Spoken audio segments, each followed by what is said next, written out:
Assalamualaikum dan salam hujung minggu buat semua penonton Nona. Kejayaan wanita dalam pelbagai bidang bukan sahaja menjadi inspirasi tetapi turut menyuntik kekuatan untuk mencipta kehebatan mereka.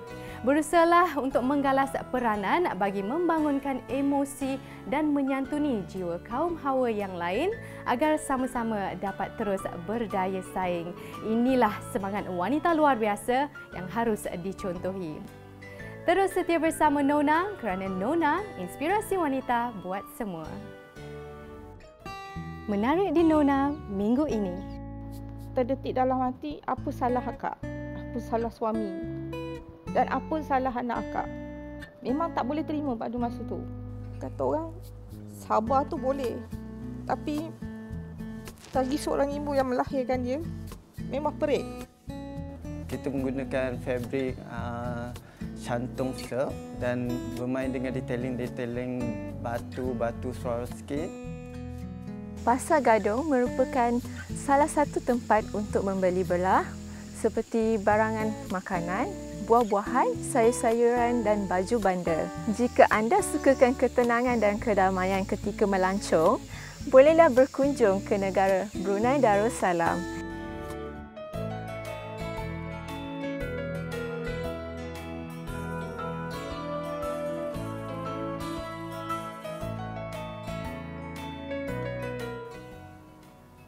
Memenuhi ruang waktu bersama keluarga sambil menikmati hidangan makan tengah hari hasil air tangan ibu tercinta adalah saat yang sangat bermakna.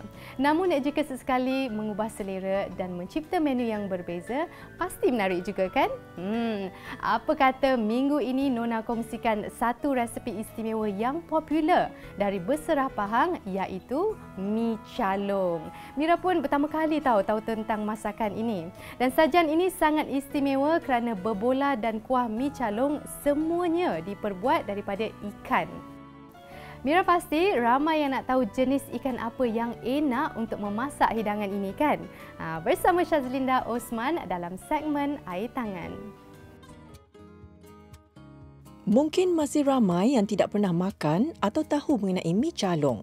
Menu ini terkenal di negeri Terengganu, juga Pahang dan menjadi menu pilihan Air Tangan Nona minggu ini. Bosan pula makan nasi dengan lauk hari-hari. Apa kata Kak Linda ajak you buat mi calong? Jom!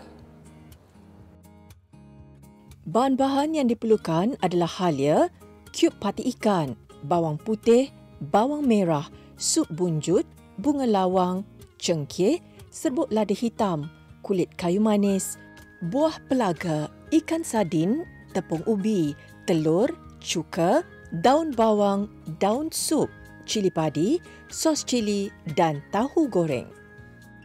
Mi calong ni resepi berasaskan ikan. So untuk Kak Linda pakai ikan sardin untuk kita buat berbola ikan ya.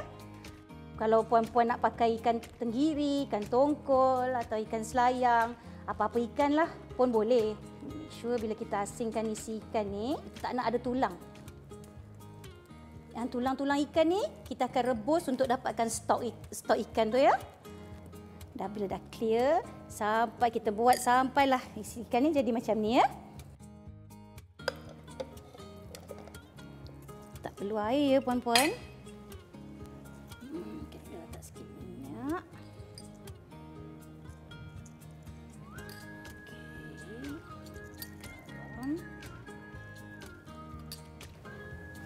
Dan juga bawang putih ya untuk nak ada bagi rasa. Kisar isi ikan sehingga halus. Kemudian, gaulkan isi ikan bersama tepung ubi sebelum dibentuk menjadi berbola. Berbola ikan juga boleh dibuat menggunakan teknik atau resepi tersendiri tanpa menggunakan tepung ubi. Sementara kita buat berbola ikan ni, tulang ikan yang kita siang tadi tu kita boleh rebus untuk dapatkan stok dia ya. Sebahagian daripada isi ikan ni nanti kita akan sumbat dalam tahu putih yang kita dah goreng.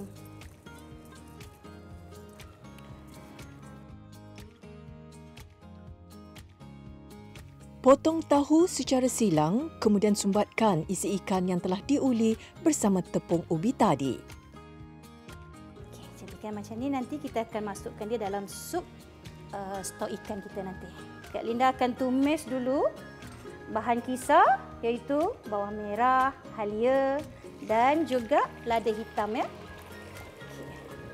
Okey, kita masukkan juga kulit kayu manis dan bunga lawang dan juga sup bunjut. Okey, bila dia dah agak kering, kita dah boleh letak stok ikan kita tadi ya yang kita dah rebus awal-awal.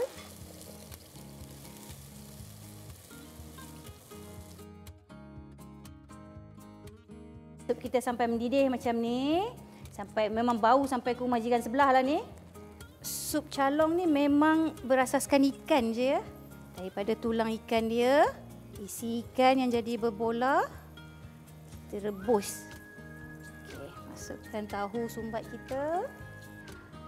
Kita boleh letak serbuk ikan bilis sebagai bahan perasa dan sikit garam lah. Sementara kita nak tunggu berbola ikan kita, tahu sumbat kita semua masak sekali dengan sup ni, boleh kita buat sos. Kisar cili padi bersama sos cili sehingga menjadi pekat. Kuantiti cili padi adalah mengikut tahap kepedasan yang diinginkan.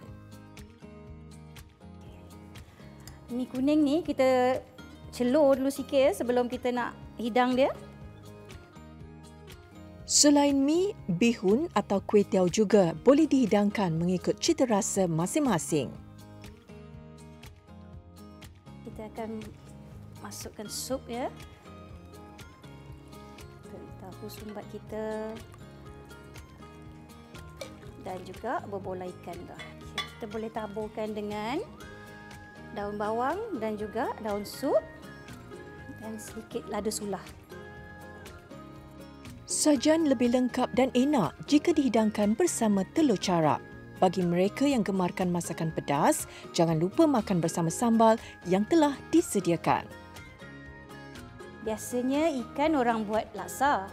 Kali ni Kak Linda tunjuk you all resepi buat mi calong daripada Berserah Kuantan, Pahang. Selamat mencuba.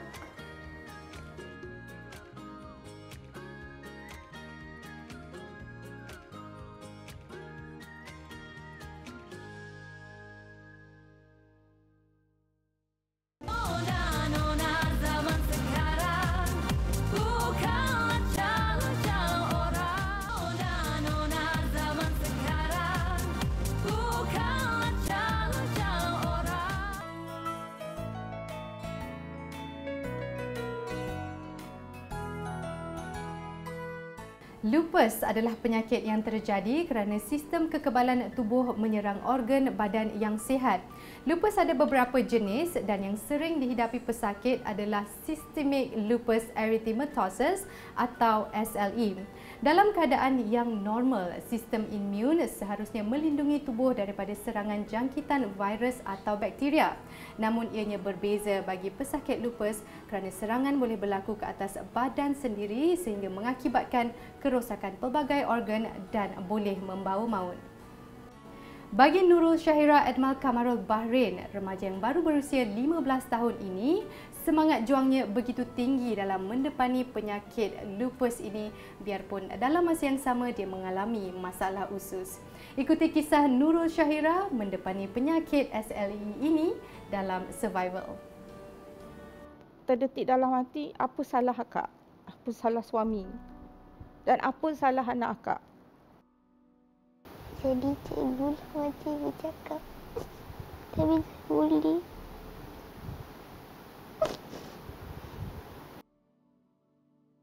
Gadis yang diberi nama Nurul Syahira Edmal Kamarul Bahrain ini digambarkan sebagai seorang yang riang, aktif, petah berbicara dan merupakan seorang anak yang baik. Apabila diuji dengan penyakit Systemic Lupus Erythematosus atau SLE setahunan lalu, gadis ini sukar untuk menerima hakikat. Namun dia cuba mencari kekuatan untuk terus bangkit melawan kesakitan yang dialaminya. Penyakit SLE terjadi apabila sistem pertahanan tubuh menyerang anggota badannya sendiri menyebabkan Syahira mudah keletihan, kurang daya ingatan dan mudah dijangkiti kuman. Mulanya pergi klinik, 4 klinik, dia buat test darah berbeza. Dia punya resultnya berbeza. Bila telefon family di Johor, family kata jumpa Dr. Zawawi. Dr. Zawawi ni syorkan pergi ke Denai Alam, Skahil, pakar hormon perempuan, kawan dia. Pergi ke situ, terus pergi ke Shah Alam dalam bulan 7 tu, pergi masuk ICU daripada lepas asar sampai pukul 12 malam. Anak tu macam-macam doktor buat. Daripada situlah katakan anak ni SLE. Rasa macam, ya Allah, kenapa anak aku? Kenapa keluarga aku yang kau pilih? Sedangkan sebelum dia sihat. Dia ceria. Terdetik dalam hati, apa salah akak? Apa salah suami? Dan apa salah anak akak? Memang tak boleh terima pada masa tu. Terdiam seketika bila doktor cakap, anak puan disahkan SLE yang berkemungkinan tahapnya dah masuk tahap ketiga. Perit nak telan. Kata orang, sabar tu boleh, tapi bagi seorang ibu yang melahirkan dia, memang perit. Sebab kami dah merasa kehilangan seorang anak. Dan kalau boleh, tak nak lagi benda tu berulang. Suami cakap, redalah ibu. Mungkin ujian ni berat bagi kita, tapi berat lagi bagi dia yang menghadapi. Tidak dinafikan kekuatan seorang anak adalah ibunya. Mengharungi ujian ini, Syahira dilanda kebimbangan apabila mengenangkan masa depannya yang masih samar. Bagi Syahira, keberadaan ahli keluarga yang sentiasa bersamanya adalah kebahagiaan dan kekuatan buat dirinya. Kalau ibu dah tua nanti macam mana kan? Tak tahu nak buat apa dah. Kalau abang ada, bolehlah tengok ibu. Kakak, adik yang kecil tu.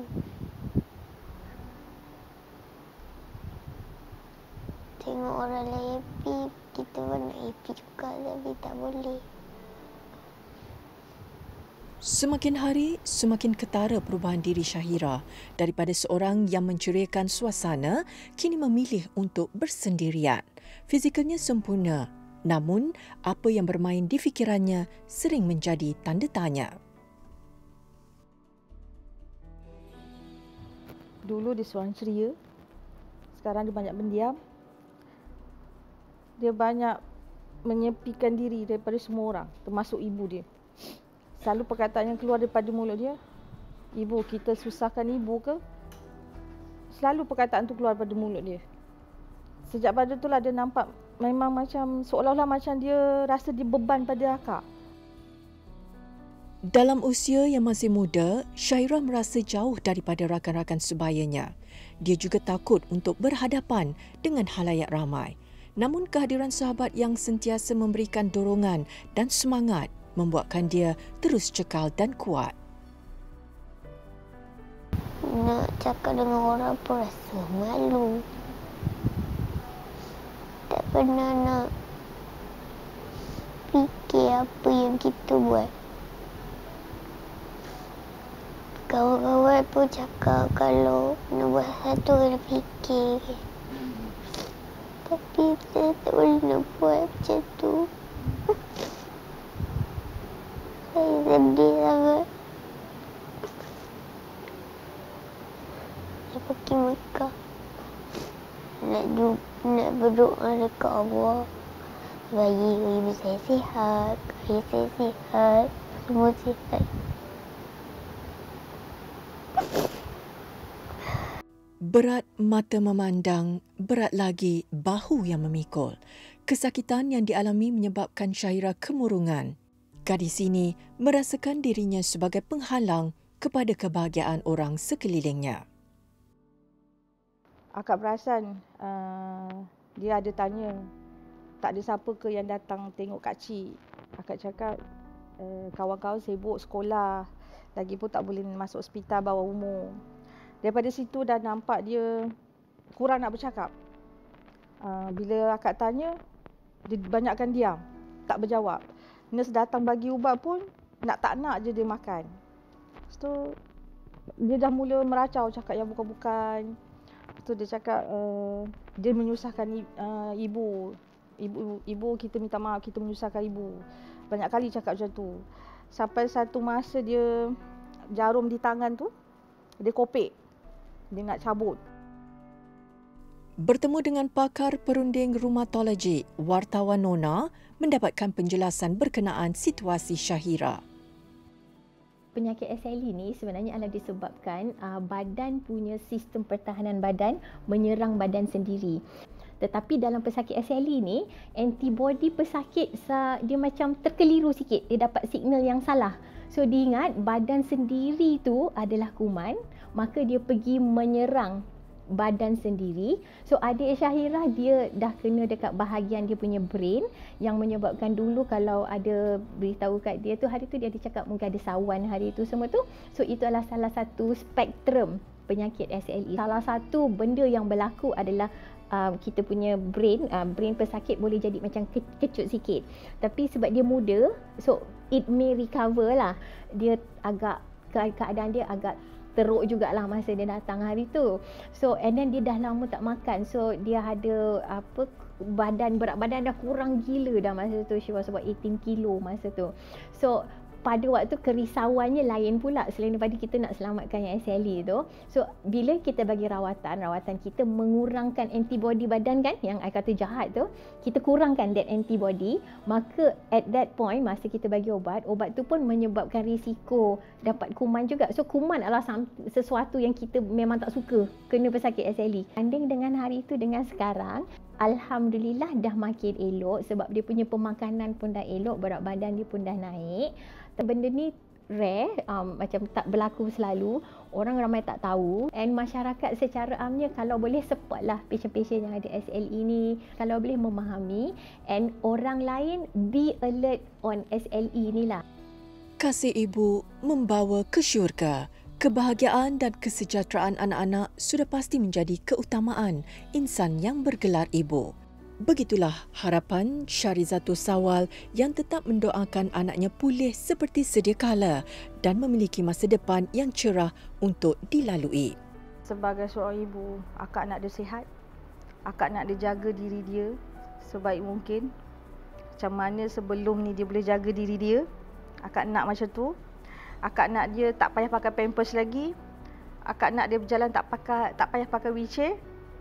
Akak nak dia berdiri di kaki sendiri. Akak nak dia kuat semangat. Selepas ni kalau dia sihat, dia boleh buat apa yang dia suka. Akak nak macam tu. Ada ketika Syahira seakan mahu mengalah dengan takdir yang tertulis.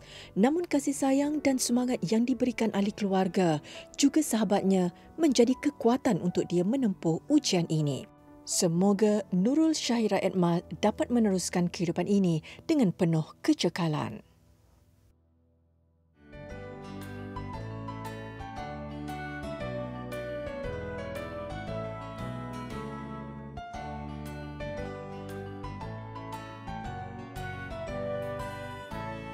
Kediaman pilihan Nona minggu ini adalah teras 2 tingkat milik Puan Nurhidayu Baharudin dan pasangan Encik Hafiz Alwi yang terletak di Dengkil, Selangor.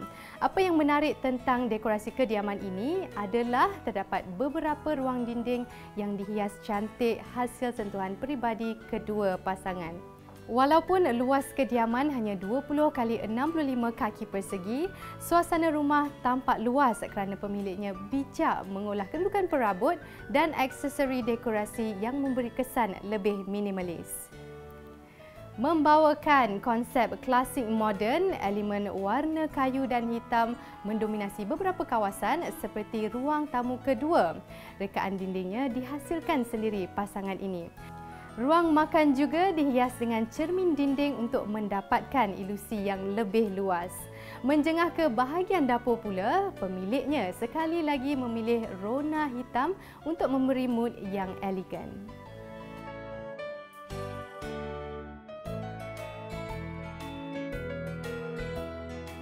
Menyarung sepasang busana nikah yang indah dan menawan memberi kenangan termanis buat Raja Sehari. Rekaan persalinan yang menarik menjadi tanggungjawab besar untuk seorang pereka fashion.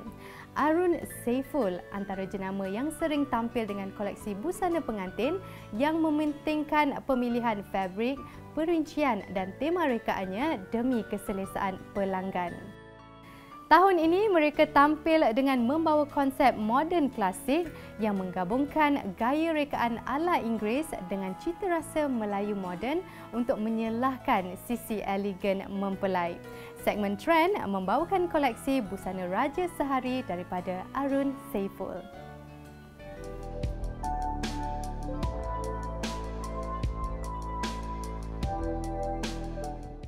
Jenama eksklusif ini dimiliki oleh dua pereka fashion terkenal dan sahabat baik Arun dan Saiful. Rekaan mereka sering mendapat tempat di hati peminat. Setelah 6 tahun menubuhkan jenama ini, mereka tampil dengan busana Raja Sehari yang mampu menyelahkan keanggunan pemakainya. Untuk permulaan, kita start dengan casual dan after kita mendapat requirement daripada customer untuk buat wedding, so kita start dengan buat wedding collection adalah kurung. Kita menggunakan fabrik Shantung silk dan bermain dengan detailing batu Swarovski yang kita mainkan pada rantaian, buat rantaian dia untuk detailing dia untuk nampak heavy. Kita pilih menggunakan Shantung silk adalah kerana cuaca.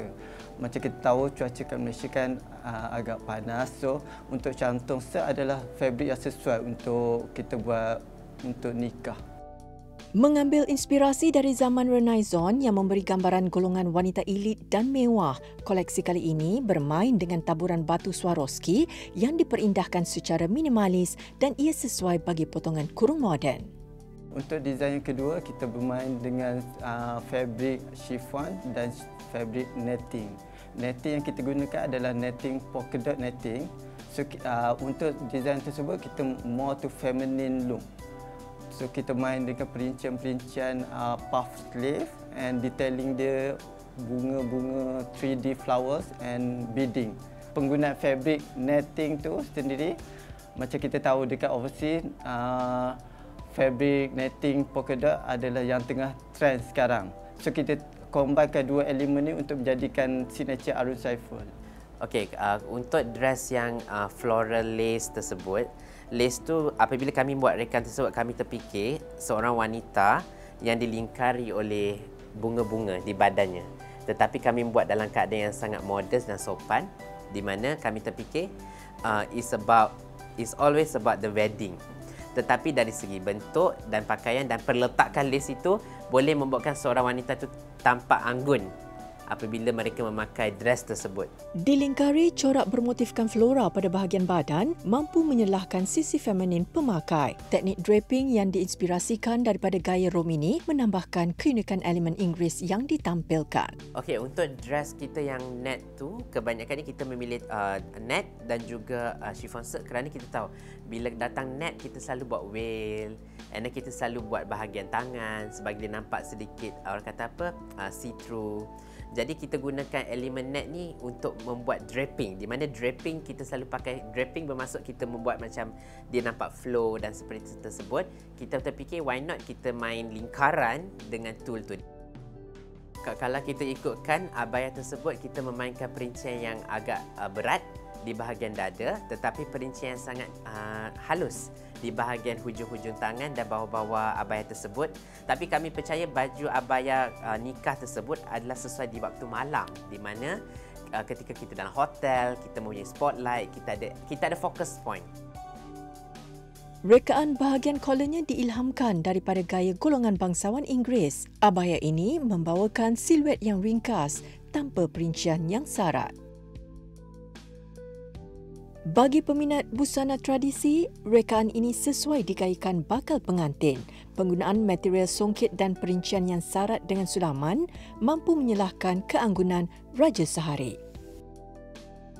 Kita memasukkan unsur-unsur elemen kebaratan, di mana kita tahu elemen sulam menjadi satu trend di pada masa kini, di mana trend sulam ini menjadi satu lambakan fashion di mana-mana kita boleh nampak. Keindahan busana pengantin sering menjadi fokus utama setiap mempelai di hari bahagia mereka. Koleksi yang ditampilkan ini bakal memberi variasi pilihan, bukan sahaja mampu menyelahkan keanggunan Raja Sehari, malah pasti meninggalkan kenangan manis di hari bersejarah.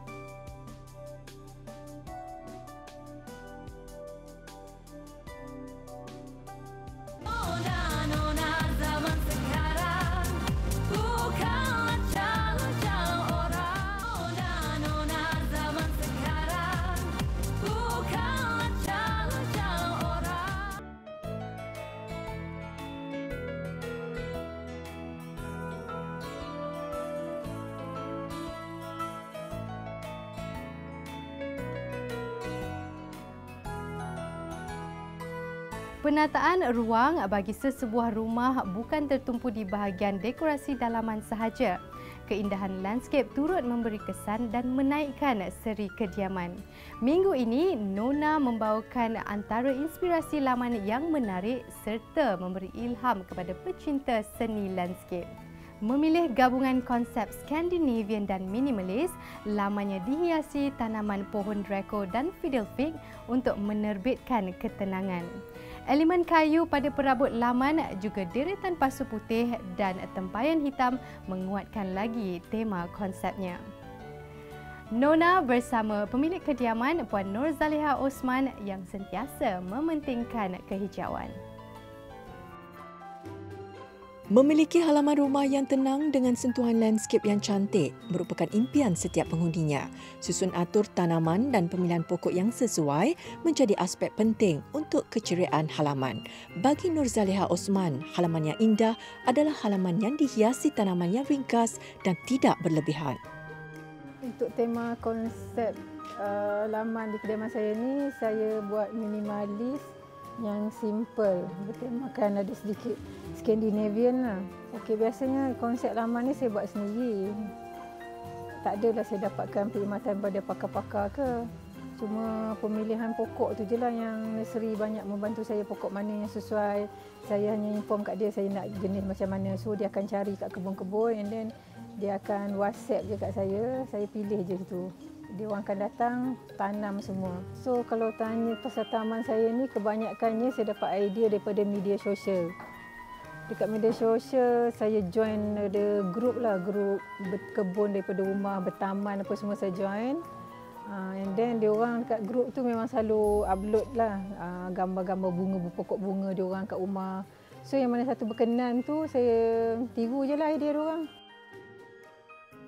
Penataan landscape yang menghijau dengan deretan pokok yang disusun rapi menjadikan kawasan ini antara ruang yang dapat memberikan ketenangan. Pilihan pokok berdaun atau pokok bunga juga bergantung kepada citarasa pemiliknya. Okay, so far saya tanam kat bahagian depan dengan belakang, kebanyakannya pokok-pokok yang hijau je. Bunga-bunga tu adalah sikit-sikit. Saya tak suka yang banyak-banyak semak-semak tu nanti nyamuk. Okay, kebanyakan pokok-pokok yang saya pilih ni semuanya yang senang nak dijaga, senang nak diuruskan dan tahan panas. Kita hanya perlu siram sehari sekali, kadang-kadang 2 hari sekali pun boleh. Cuma letak baja je lah. Macam 2 minggu sekali ke saya panggil lah gardener untuk gembur-gembur tanah, untuk guntingkan sikit-sikit kalau ada pokok kering tu. Kalau yang sikit-sikit tu saya buat sendirilah. Kalau macam banyak sangat tu, saya panggil part-time gardener. Bagi mewujudkan suasana yang lebih santai, elemen air melengkapi konsep Scandinavian yang dipilih pemilik. Kolam ikan mini dihias indah dengan susunan tempayan hitam yang mampu memberi kesan hiasan yang lebih moden. Selain kolam ikan koi, Zaliha juga menyediakan ruangan untuk bercucuk tanam dengan pelbagai jenis tanaman sayuran seperti kacang panjang, cili padi, bendi dan banyak lagi. Bukan sekadar hobi, hasilnya juga boleh dinikmati bersama keluarga. Kepuasan bila kita dah buat landscape kat rumah kita ni, macam sesedap mata kita memandang kan. Macam lega lah. Macam petang-petang tu kadang boleh buat makan-makan. Okey, macam pagi-pagi kadang saya buat breakfast. Kita breakfast lah kat belakang tu dengan anak-anak. Okey, nasihat saya untuk yang siapa-siapa yang untuk pemula yang nak menanam pokok-pokok, nak menghiasi laman rumah mereka tu, cubalah beli buku-buku untuk laman, untuk menghias laman rumah. Juga cari idea lah kat media-media sosial ni. Ada banyak pilihan kat media sosial ni cara nak buat landscape rumah. Sama macam akak buat pun sebelum ni macam tu lah, melalui buku dengan media sosial. Join lah kalau ada grup-grup apa kat media sosial tu. Sebab bila kita menanam ni kadang-kadang tu banyak macam serangga-serangga perosak. So daripada situ kita boleh tahu cara-cara nak mengawal. Setiap tanaman perlu dijaga dan diselenggara dengan baik agar tidak merosakkan hiasan landscape. Landscape yang kemas dan rapi bukan sahaja mampu memberi ketenangan buat penghuninya, malah mendamaikan pandangan mata.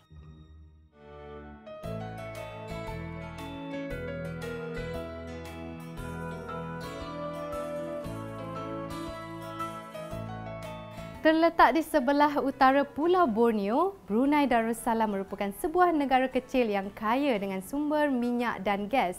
Kepada anda yang ingin berkunjung ke sini, terdapat pelbagai lokasi yang menarik boleh dilawati. Antaranya Masjid Sultan Omar Ali Saifuddin yang menjadi mercu tanda negara Brunei dan merupakan masjid yang unik di Asia Pasifik. Selain boleh berkunjung ke Kampung Air dan Kampung Tasik Lama, kesempatan yang ada juga harus diambil untuk singgah di Pasar Gadong yang menjual pelbagai barangan. Jom meneroka keindahan Brunei bersama Nurul Hidayah Budiman yang sudah 3 tahun menetap di sana. Memiliki keluasan seluas 5,765 km persegi, negara Brunei Darussalam antara negara Islam yang terkaya di Asia Tenggara. Melaksanakan sistem pemerintahan monarki, negara ini juga menjadi tumpuan pelancong dari serata dunia. Hai penonton Nona sekalian, nama saya Nurul Hidayah Budiman. Saya berasal daripada Malaysia dan kini bekerja di Brunei sebagai seorang optometris.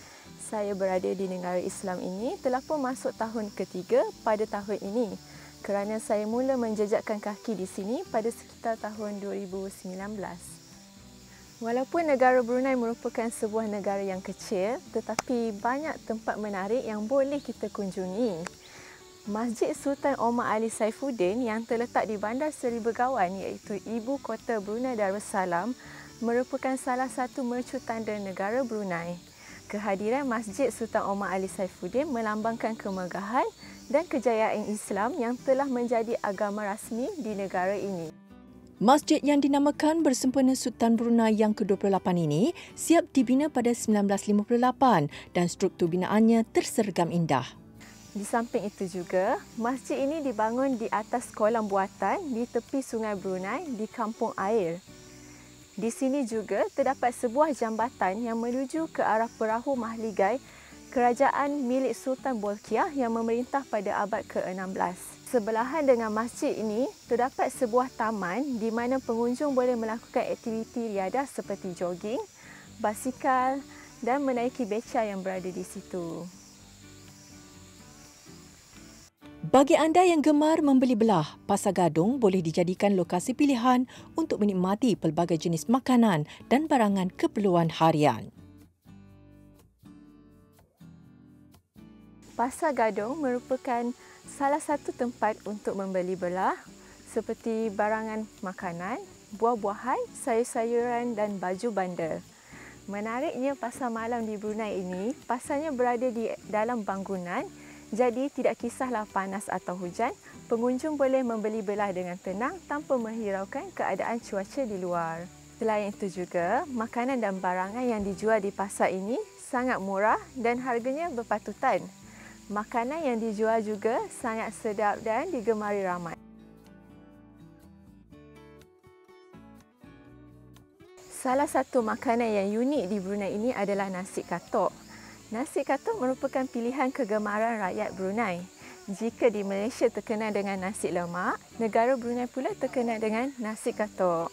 Resepi asas nasi katok ialah nasi putih, seketul ayam goreng bersalut tepung dan sambal yang dibungkus dengan kertas minyak berwarna coklat. Sejarah nasi katok bermula sejak tahun 1960-an lagi di mana sebuah keluarga menjual nasi secara kecil-kecilan. Dan uniknya jualan mereka, pelanggan yang ingin mendapatkan nasi mereka akan datang dan mengetuk rumah mereka sendiri.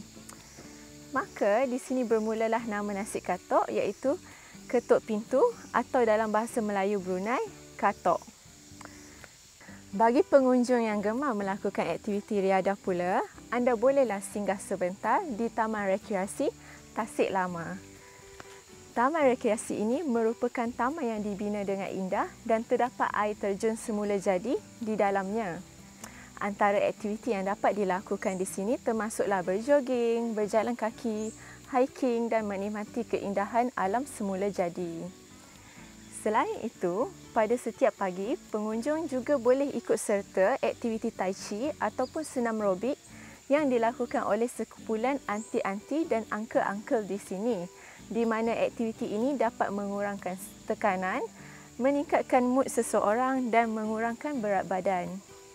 Penonton di rumah, jika anda sukakan ketenangan dan kedamaian ketika melancong, bolehlah berkunjung ke negara Brunei Darussalam. Jauh perjalanan, luas pemandangan. Bermastautin di negara orang memberi 1001 pengalaman indah yang tidak mungkin dapat dilupakan. Bagi anda yang inginkan ketenangan dengan keindahan alam semula jadi, negara Brunei mungkin boleh dijadikan lokasi percutian pilihan.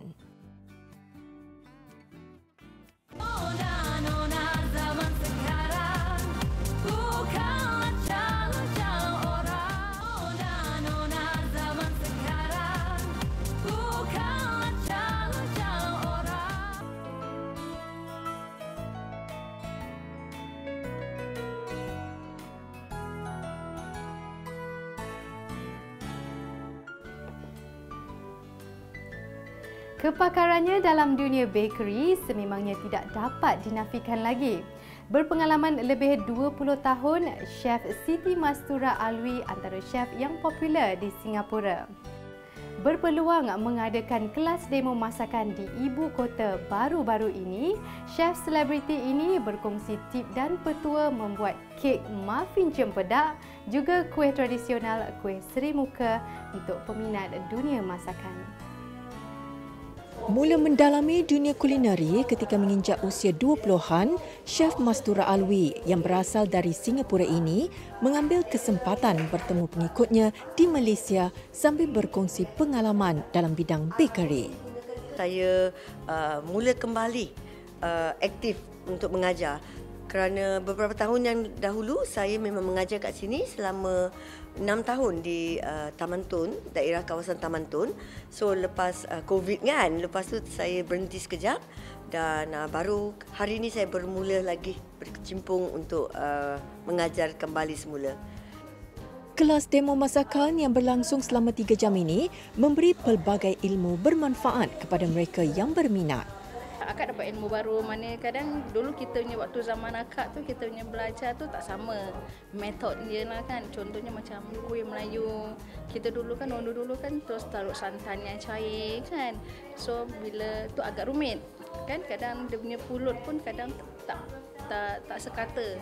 So dengan kita mengikuti metod Chef Siti Mastura ni, dia very simple dan sekata.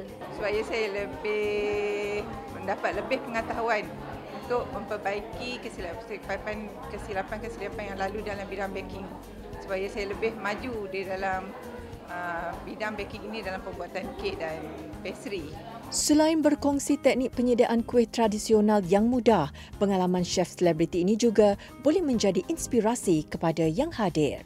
Untuk mereka yang join event ni adalah mereka akan dapat ilmu, bukan saja baking ilmu, mendapat kirakan perangsang juga daripada cerita saya, di mana cerita saya telah diberhentikan kerja, tidak murung lah kira-kira, kita tidak murung, kita pick up the pieces dan kita teruskan di kehidupan dengan ilmu yang dibekalkan dan sampai sekarang pun saya masih terus belajar.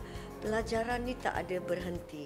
Program sebegini bukan sahaja memberi peluang untuk mempelajari pelbagai tip dunia bakery, malah mereka dapat mengeratkan silaturahim sesama peserta sambil membawa pengalaman manis bersama Chef Mastura. Menjalani kehidupan penuh dugaan adalah satu cabaran yang menguji kemampuan seseorang. Hadapilah ia dengan tenang dan terimalah dengan berlapang dada. Tidak mungkin seseorang itu terlepas daripada kesedihan, namun kita dianjurkan agama untuk tidak keterlaluan untuk mengikut kata hati. Seperti juga kata-kata daripada novelis terkenal, never regret. If it's good, it's wonderful. If it's bad, it's experience. Mutiara kata daripada Victoria Holt mengakhiri episod Nona kali ini. Jutaan terima kasih diucapkan kepada Puan Nur Hidayu Baharudin dan pasangan Encik Hafiz Alwi kerana sudi menerima kunjungan kami pada minggu ini. Seperti biasa, layari laman Facebook, Instagram dan TikTok kami di TV3 Nona. Pastikan temu janji anda bersama kami lagi di minggu hadapan. Nona, inspirasi wanita untuk semua. Assalamualaikum.